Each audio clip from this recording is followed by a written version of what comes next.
नमस्कार, आप सभी का स्वागत है हमारे YouTube channel new rise classes में। आइए आज के इस वीडियो में भारतीय इतिहास से संबंधित दक्षिण भारत का राजवंश चोल वंश के बारे में चर्चा करेंगे। चोल वंश के इतिहास को जानेंगे। यह जानकारी परीक्षा की दृष्टि से बहुत ही महत्वपूर्ण जानकारी होगी। शुरू करते हैं। चोल वंश का संस्थापक, देखिए विजयालय चोल वंश का संस्थापक था, माने कि विजयालय ने ही चोल वंश की स्थापना की थी। विजयालय नामक एक शक्तिशाली चोल राजा था। ये पल्लवों के सामंत के रूप में उरैयूर जो एक जगह थी, उरैयूर या त्रिचनापल्ली जिसे कहते थे, यहाँ पर ये शासन करता था। उरैयूर जो है त्रिचनापल्ली माने चोलों का प्राचीन निवास स्थान ये था। चोलों का प्राचीन निवास स्थान था ये, प्राचीन, ठीक है। यहीं पर चोल जो है निवास करते थे। प्राचीन इनका जो निवास स्थान था वो उरैयूर यानी त्रिचनापल्ली था, ठीक है। इस समय जब ये राजवंश उभर कर आ रहा था, उसमें पल्लवों और पांडवों के बीच लगातार संघर्ष चलता रहता था। मतलब उनके आपस में झगड़ा चलता रहता, निरंतर संघर्ष होता रहता था पल्लवों और पांडवों के बीच में। तो पांडवों की शक्ति जब निर्बल पड़ गई, तब विजयालय ने तंजौर पर अधिकार कर लिया और उसने दुर्गा देवी का एक मंदिर भी वहाँ बनवा दिया। विजयालय ने जो है इतना काम करने के बाद जो है चोल वंश की वहाँ पर स्थापना कर दी। जब उसे पता लगा कि जो पांडे हैं, क्योंकि ये जो थे ना, ये पल्लवों के सामंत थे, तो जब पल्लवों और पांडवों की जो पांड्य राज्य था, दक्षिण भारत का सबसे दक्षिणी राज्य था पांड्य राज्य। तो पांड्य राज्य जो था, पांड्य वंश के जो शासक होते थे उनमें जो निर्बल पड़ गए, मतलब उनकी शक्ति क्षीण हो गई, तब ये उभर कर आगे आ गया विजयालय और इसने वहाँ पर चोल वंश की स्थापना कर ली, ठीक है। और दुर्गा देवी का एक मंदिर भी वहीं पर उसने तंजौर में बनवा लिया था। तंजावुर लिखा जाता है या तंजौर लिखा जाता है, ठीक है। तो वहाँ पर इसने एक मंदिर का निर्माण भी करा लिया, मैंने दुर्गा देवी का एक मंदिर भी बनवाया और उसके बाद में इसने चोल वंश की स्थापना जो है वो कर दी, ठीक है। उसके बाद में देखिए चोल साम्राज्य का विस्तार कहाँ तक था। ये कावेरी नदी घाटी, देखिए कावेरी नदी घाटी, कोरोमंडल तट और जो त्रिचनापल्ली है माने तंजावुर या तंजौर है, ये पूरा क्षेत्र जो है ये चोल साम्राज्य के अंतर्गत आता था। इसको देख सकते हैं मैप में। तो ये है चोल साम्राज्य का विस्तार, यहाँ से लेकर के ये आप देख रहे हैं। तो ये जो मदुरई है, यहाँ पर ये कावेरी नदी है, रिवर घाटी है इसकी, और ये पूरा ये क्षेत्र जो था इनके अंडर में था। यहाँ साम्राज्य इनका विस्तार था, ठीक है। इधर ये पांड्य थे दक्षिण में, जो कि इन पर भी अधिकार कर लिया था, तो ये यहाँ तक पहुँच गए थे, ठीक है। इसने श्रीलंका पर भी आक्रमण किया था और यहाँ पर भी कुछ क्षेत्र को विजित किया था, मंदिर बनवाए थे, वो आगे हम लोग चर्चा करेंगे। तो ये इनका जो क्षेत्र था, माने कोरोमंडल का, ये जो कोरोमंडल है पूरा कोरोमंडल तट है। उसके बाद में ये जो नदी घाटी है, कावेरी नदी घाटी, ये वाली जो कावेरी नदी घाटी है, और ये पूरा क्षेत्र जो यहाँ पर कावेरी नदी घाटी, कोरोमंडल तट और तंजौर, ये पूरा क्षेत्र इनका विस्तृत था, इनका साम्राज्य का विस्तार था। देखिए इनकी कोई राजधानी, स्थायी राजधानी नहीं थी। कहे कि अगर चोलों की राजधानी क्या थी, तो चोलों की जो राजधानी थी वो उरैयूर लिखा रहेगा, कहीं पर दिया गया होगा उरैयूर, माने जो त्रिचनापल्ली है उसको नाम दिया जाएगा, और तंजावुर भी राजधानी रही थी। क्योंकि चूँकि इनकी राजधानी जो थी स्थायी नहीं थी, तो तंजावुर है यानी तंजौर जो कहा जाता है, उरैयूर है माने जो त्रिचनापल्ली है, ये इनकी राजधानियाँ रही थीं, ठीक है। इनका देखिए एक चिन्ह पूछा जाए तो शासकीय जो राज चिन्ह होता था, इनका शासकीय चिन्ह होता था वो बाघ है। देखिए ये जो इनका चिन्ह है ना, ये बाघ जो है इनका चिन्ह हुआ करता था। इनके जो झंडे में बना रहता था ये बाघ का निशान, तो बाघ जो है इनका एक शासकीय चिन्ह हुआ करता था, ठीक है। चोलों का जो राज चिन्ह कहा जाए या शासकीय चिन्ह कहा जाए, तो वो कौन था, बाघ था। इस बात को आप याद कर लीजिए, क्योंकि ये पूछा जाता है। दक्षिण भारत के जो राजवंश हैं, चोल, चेर, पांड्य, तो इनका क्रम भी ऐसे ही है। पहले ये चोल साम्राज्य आता है, उसके बाद में ये चेर यहाँ पर था, उसके बाद में ये यहाँ पर पांड्य राज्य था। यानी फिर यहाँ जो केरल का क्षेत्र है, यहाँ पर चेर राज्य था, और ये तो यहाँ से चोल राज्य है पूरा। उसके बाद में जो चेर है, उसके बाद फिर पहले अगर हम उत्तर से दक्षिण की तरफ चलेंगे, तो पहले चोल साम्राज्य आएगा, यानी चोल, ठीक है। चोल वंश का जो विस्तार रहेगा यहाँ पर, चोलों का साम्राज्य, उसके बाद में चेर आएगा, और उसके बाद में सबसे लास्ट में रहेगा पांड्य, ठीक है। तो पांड्य जो थे बिल्कुल दक्षिण में था, बिल्कुल दक्षिण का राज्य था। तो इस तरीके से ये इनके निशान भी थे, मतलब जो राज चिन्ह थे, शासकीय चिन्ह थे। देखिए चोलों का क्या था, बाग था, आपने ये जान लिया, चोलों का बाग था। उसके बाद में चेर आते तो इनका तीर कमान था, धनुष, धनुष था ना, तीर कमान, इसको तीर कमान या धनुष बोलते हैं। फिर पांडे आते तो पांडे का जो राज्य चिन्ह था, माने जो शासकीय चिन्ह था, वो मछली था। तो इस तरीके से ये प्रश्न परीक्षाओं में पूछे जाते हैं, मैचिंग भी दे देते हैं कभी कभी, इसको आप याद कर लीजिए। आगे बढ़ते हैं। इनका जो आदित्य प्रथम था, ये शासक था, ये पल्लव नरेश अपराजित का सामंत था। देखिए ये पल्लवों के चूँकि सामंत थे, तो ये किसका था, अपराजित का था। ठीक है, वही सबसे बड़ा शासक था, अंतिम शासक था पल्लवों का। और वैसे उसके वंश में तो आगे भी थे, लेकिन ये अंतिम जो शासक था वो था अपराजित। ठीक है, तो इसने देखिए अपराजित की हत्या कर दी और तोंड मंडलम, जो तोंड मंडलम था, उसको जीत कर अपने राज्य में मिला लिया था आदित्य प्रथम ने। इसका शासन था 871 से लेकर के 907 ईस्वी तक। ठीक है, इसने क्या किया था, इसने अपराजित को हरा करके, मैंने उसको मार दिया था, हत्या कर दी थी, और तो तोंड मंडलम था वो जीत कर अपने राज्य में मिला लिया था।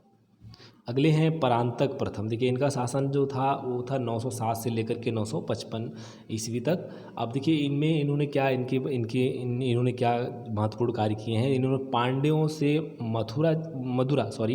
मदुरा छीन लिया था, माने मदुरई जो था, मदुरई को इन्होंने छीन लिया था। मदुरा जो था वो पांड्यों की राजधानी थी। ठीक है, तो उन्होंने क्या किया था, इसने उन पर आक्रमण करके मदुरा पांड्यों से छीन लिया था। ये महत्वपूर्ण बिंदु है कि किसने छीना था पांड्यों से, तो ये इन्होंने छीना था। और मदुरै छीनने में इन्होंने मदुरै कोंड की उपाधि धारण की थी। ठीक है, मदुरै कोंड माने मदुरा छीन लिया था, विजित कर लिया था पांड्यों से, तो इन्होंने एक उपाधि धारण की थी जिसका नाम था मदुरै कोंड। ठीक है, अब जैसे इसमें जो चेर राज्य को छोड़कर परांतक ने पश्चिमी घाट यानी उत्तरी पेन्नार से कुमारी अंतरीप तक शासन किया। इसने केवल चेर राज्य को छोड़ दिया था, माने जो चेर शासन था, राजवंश था, उस पर उसको छोड़ करके बाकी पश्चिमी उत्तरी पेन्नार से लेकर के कुमारी अंतरीप तक इसने शासन किया था परांतक प्रथम ने। देखिए यहाँ पर ये आप देख सकते हैं, ये जो राज्य है मदुरै, यहाँ ये जो कावेरी नदी है, ये नदी घाटी का क्षेत्र है, और इस तरीके से ये विस्तार था इनका। यहाँ पर पश्चिमी घाट जो है, उत्तरी पेन्नार कुमारी अंतरीप जो तक, यहाँ तक मैंने शासन किया था पूरा यह। अगले हैं देखिए राजराज प्रथम। देखिए अगले ये राजराज प्रथम है शासक। इनके चोल साम्राज्य का जो वास्तविक संस्थापक माना जाता है वो राजराज प्रथम को ही माना जाता है। देखिए इन्होंने ये जो थे गद्दी पर कब बैठे थे, माने इनको शासन कब मिला था, 985 ईस्वी में ये राजा बने थे। केरल, पांड्य तथा सिंघल की विजय इन्होंने की थी। केरल था यानी चेर राज्य वहाँ पर था, पांड्य और सिंघल जो श्रीलंका है वहाँ पर इन्होंने विजय प्राप्त की थी। वहाँ पर मतलब अभियान चलाया था और विजय भी हासिल की थी। केरल के राजा थे रवि वर्मा। देखिए रवि वर्मा को त्रिवेंद्रम में पराजित किया था और कांडलूर साल कैलमरुत की उपाधि इन्होंने धारण की थी।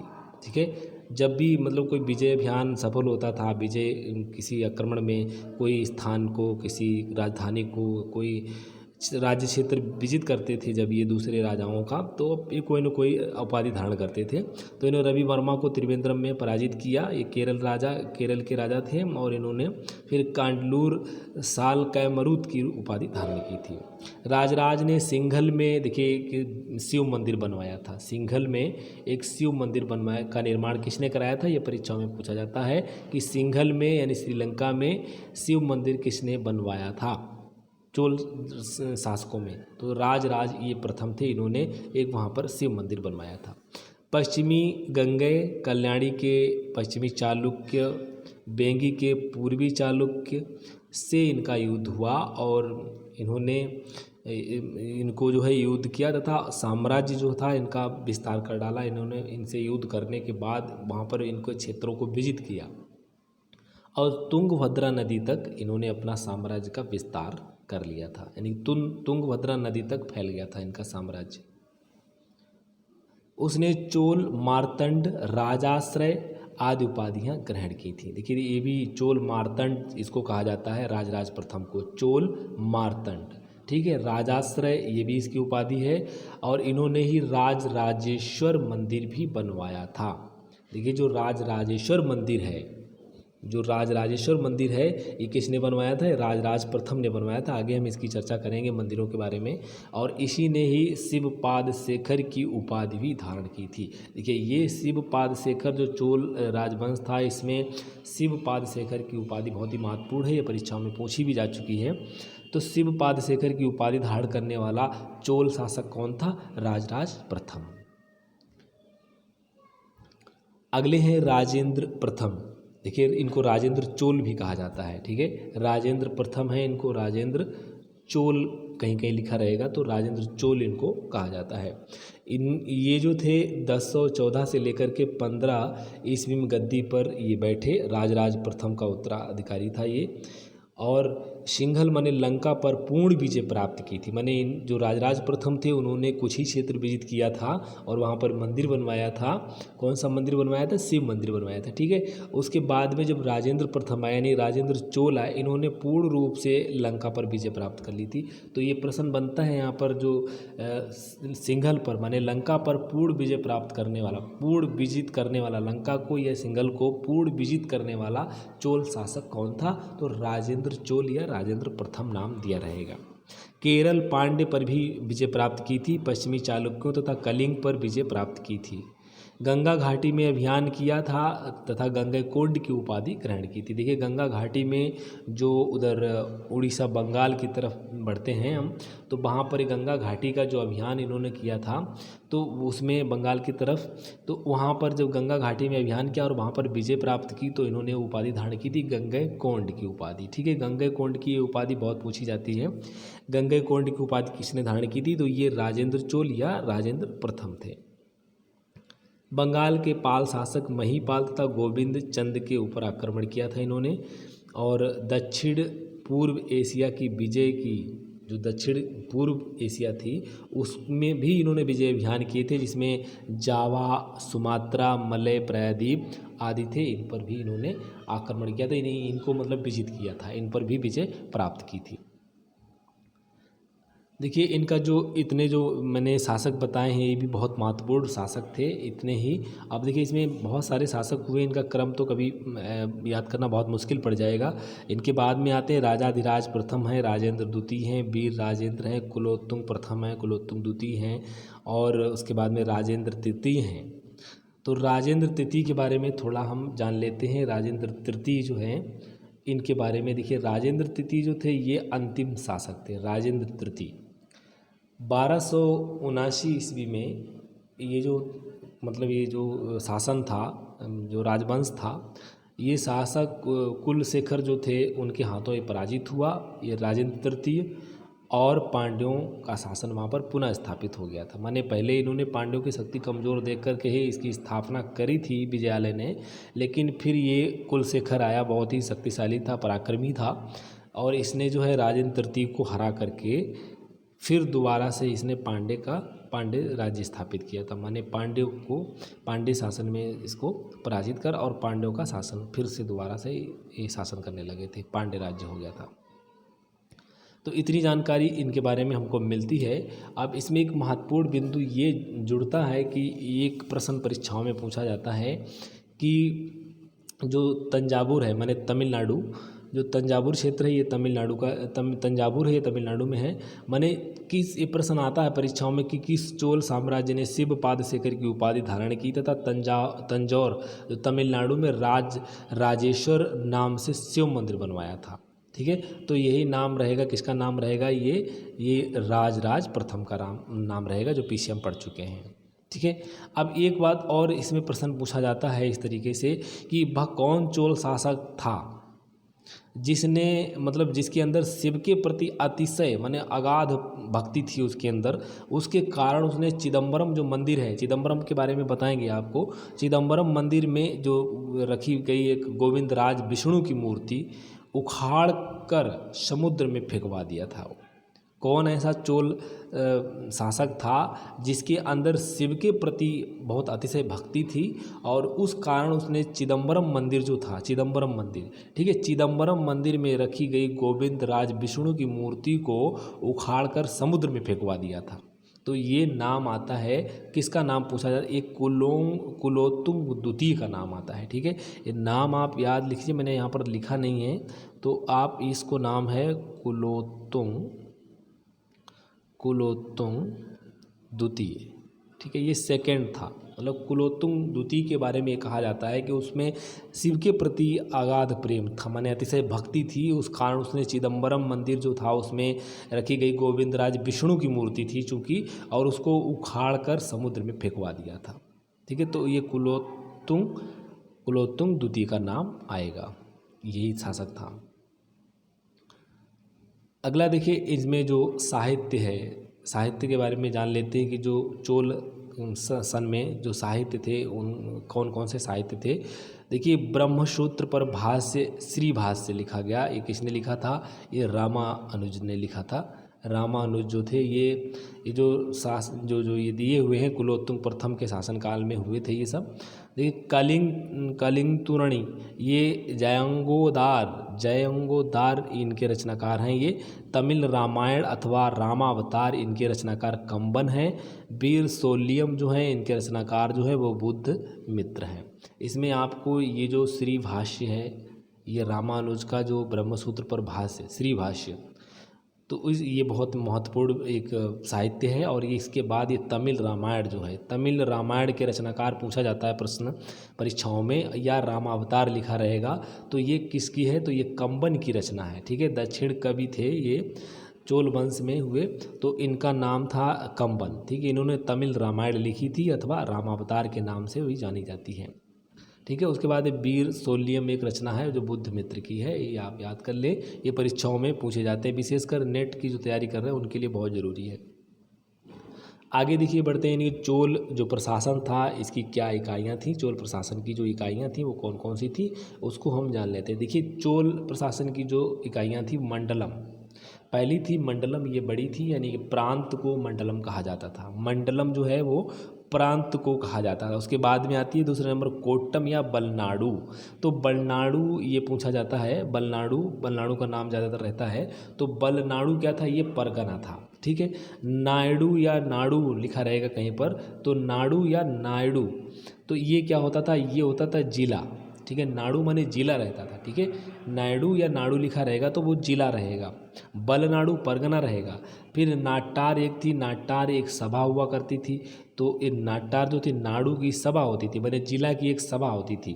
कुर्रम, तो कुरम क्या था, कुरम तो एक कई गाँवों का समूह हुआ करता था, कई गाँव को मिला करके जो समूह बनता था उसको हम कुरम बोलते थे।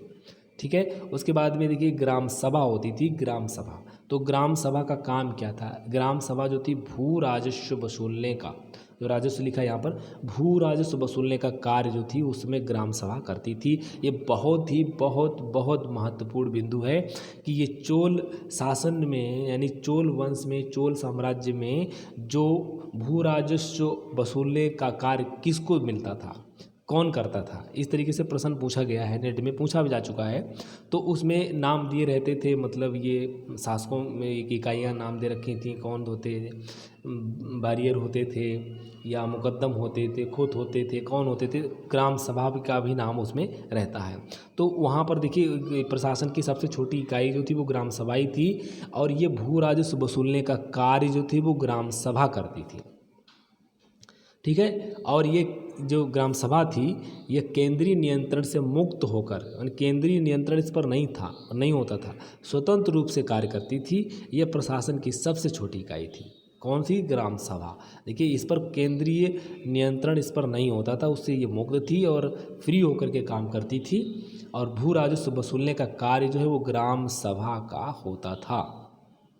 ठीक है, इतनी जानकारी यहाँ से हमको बहुत ज़रूरी है, इसको जान लेना चाहिए।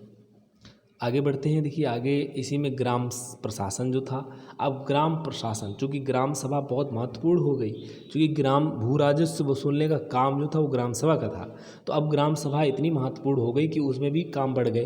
तो क्या हुआ, देखिए ग्राम प्रशासन में गाँव में 2 प्रकार की संस्थाएँ काम करती थी। मैंने ग्राम प्रशासन को भी बांट दिया गया 2 संस्थाओं में।